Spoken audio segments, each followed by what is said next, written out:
Hey everybody, another episode of How to Heaven. Today's episode, what I'm going to do is I am going to take some dents out of a bumper. And I'm going to show you how you can do it. Alright, enjoy.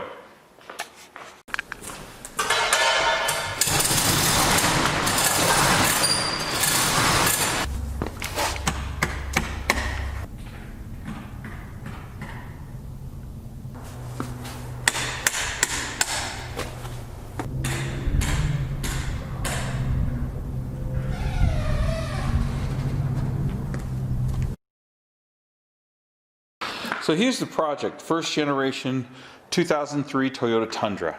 And that looks really nice, but not so much.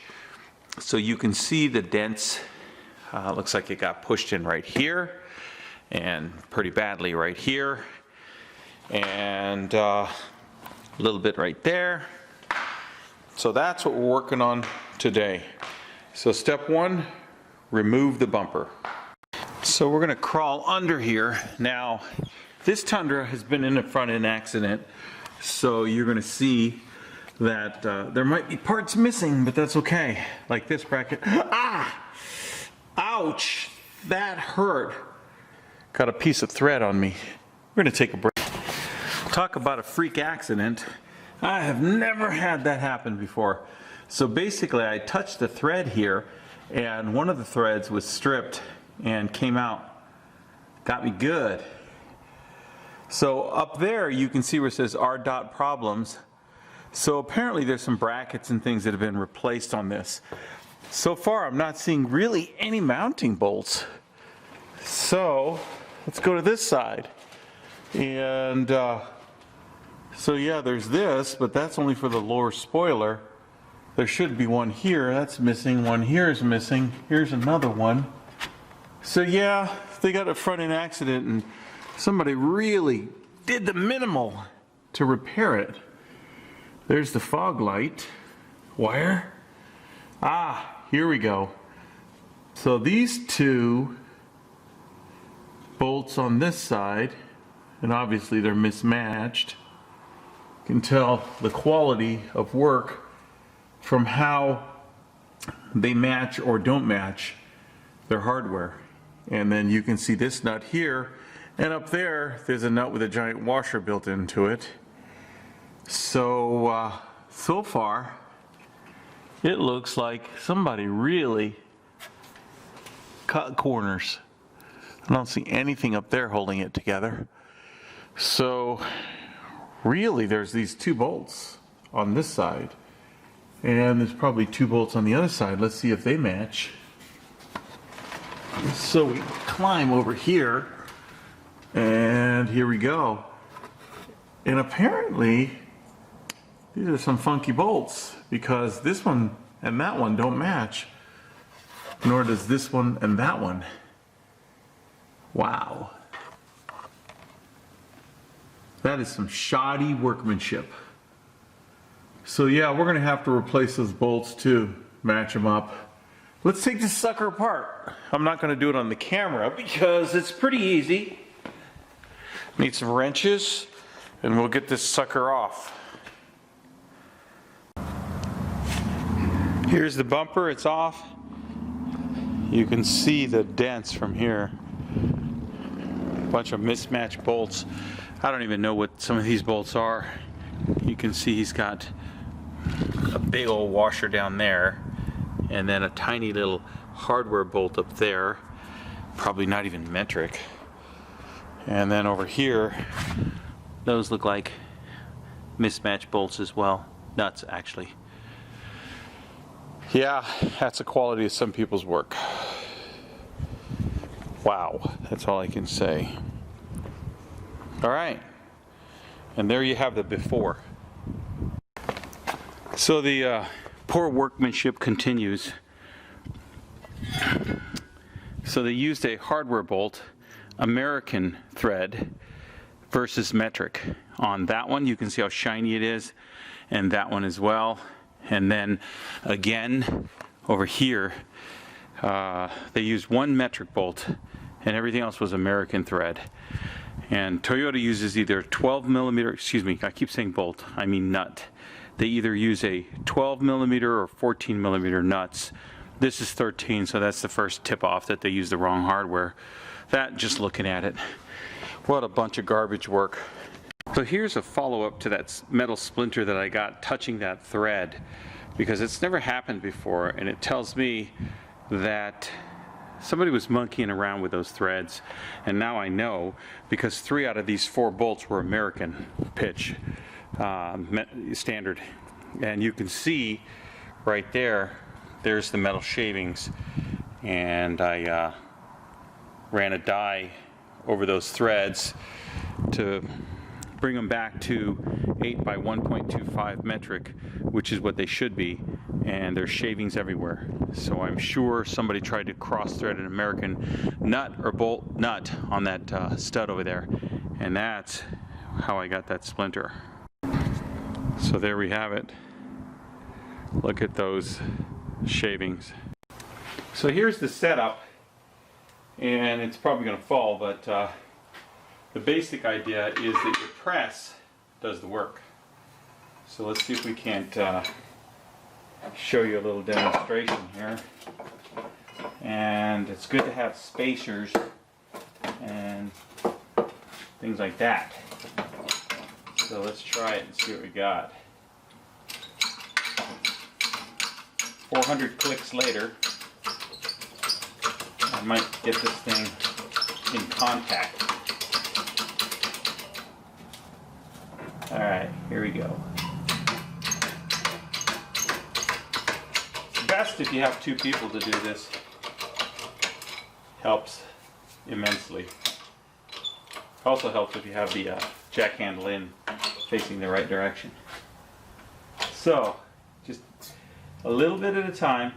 And the press is a 20-ton Harbor Freight press. It's got a lot of force, so you don't have to crank on it too much. And this metal is really more for show than for anything else. If you press it too hard, you'll end up with little indentations of squares where the whatever tool shape that you're pushing down on is going to shape your bumper. It's not going to be showroom, but it's going to be better than it was. And you'll see that in a little bit when I show you a little bit of the finished product, at least on one side.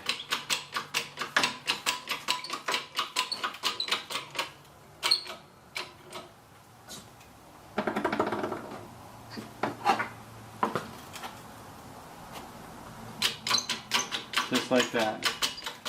And what you're trying to do is you're trying to reverse the damage. I can see already that I've pressed a little hard and I've got a couple of flat spots from my tool. But again, better a flat spot from the tool than a dent from the other owner.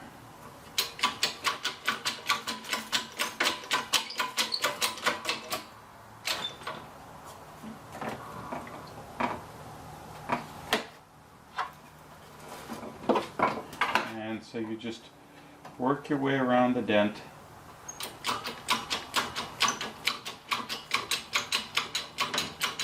It helps if you have different size or shapes of the dies. So maybe one with a rounded corner. You can see I've got different dies that I use. Here's a big flat die that I've used in the past. And so you keep doing that. You may release that just a little too much, but it's okay because it's just a matter of cranking it down. Very light pressure.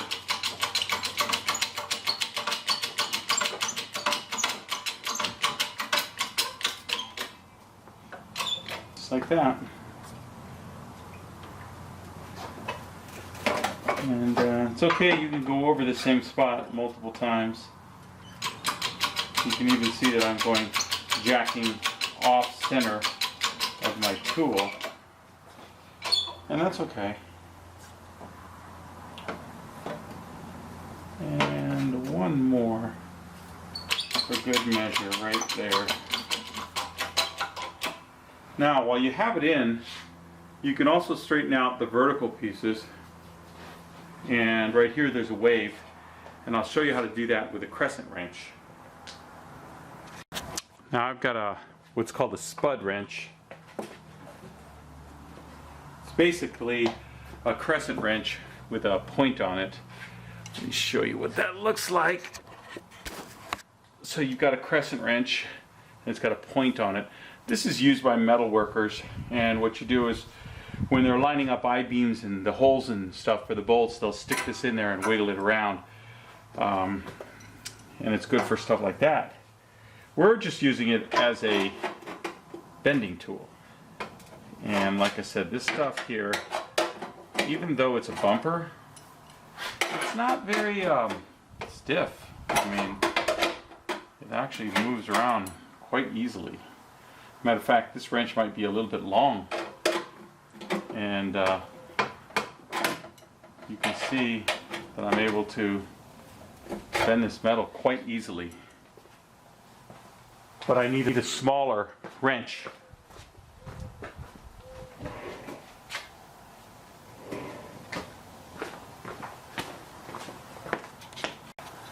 So here I've got two other adjustable wrenches. I'm going to try the smallest one first. And oh my goodness, this stuff bends like aluminum tin foil.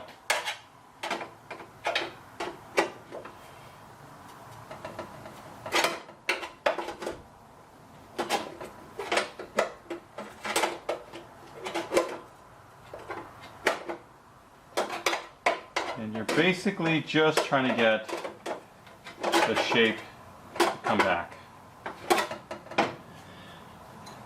You can see there's one right there as well. Let's see if we can't bring these back the way they should be.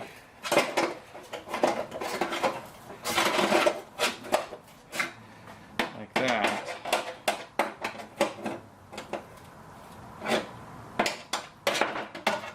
And let's see if we can get this one back in shape. Now this one's a pretty big crease, so the metal went somewhere. So we're going to try to return it as best as we can right now in that one area. Then we'll come back later on after I relieve the pressure from the other dents and see if we can't get that back to normal, or at least semi-normal. Something that looks a little bit better.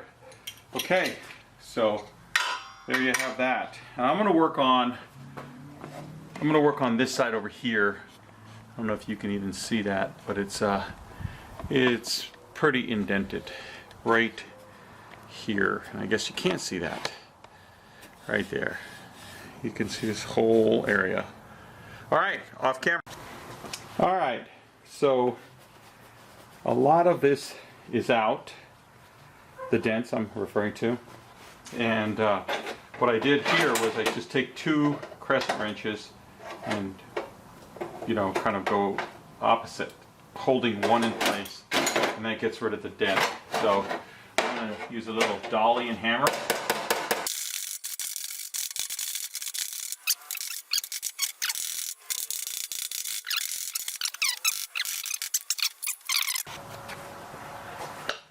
So I can actually see some dents from here that I'd like to work on. And they're right here. There's a crease. So let's see if we can't make it better.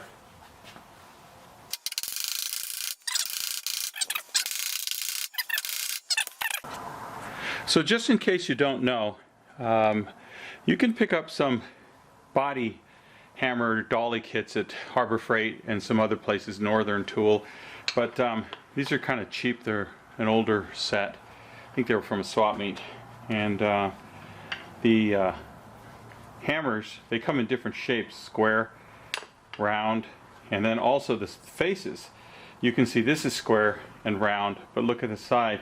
the profile here, it's convex, and that helps with rounded corners. So you just pick the hammer that most closely matches the metal, or at least the shape that you want in the metal, and then you start pounding.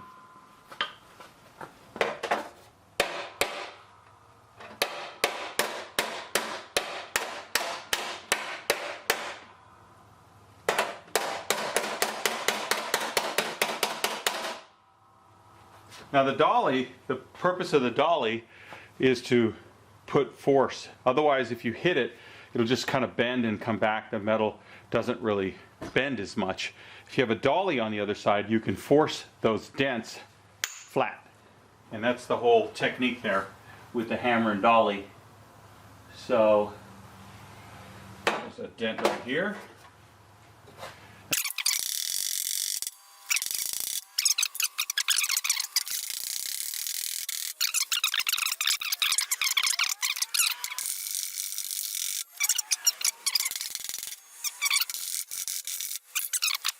And now you can see the contour. Most of this dent is out. This one still needs a little work from the other side.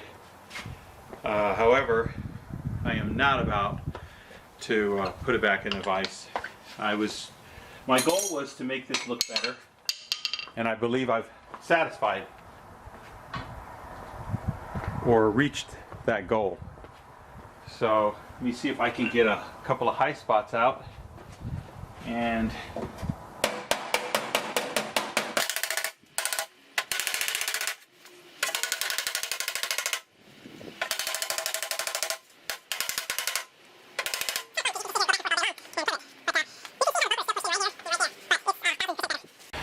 so here's the bumper after the hammer and dolly routine, and it's not perfect. You can see it in different light. You can see the hammer and dolly technique, but especially from up here. But I seriously doubt anyone's going to be standing on my radiator support looking down at the bumper. So I'm happy, and I'll show you what it looks like when it's mounted on the car. One last thing, got to put the brackets on, and so I chased all of those bolts there, or studs. So I got some semi-matching hardware. These are 12 millimeter, and you can see they screw on by hand now that the threads have been restored to their original 8 by 1.25 metric. And so we're going to put both sides on. Now I'm not going to tighten these because the frame goes in between here, and I don't want to end up having to muscle it in.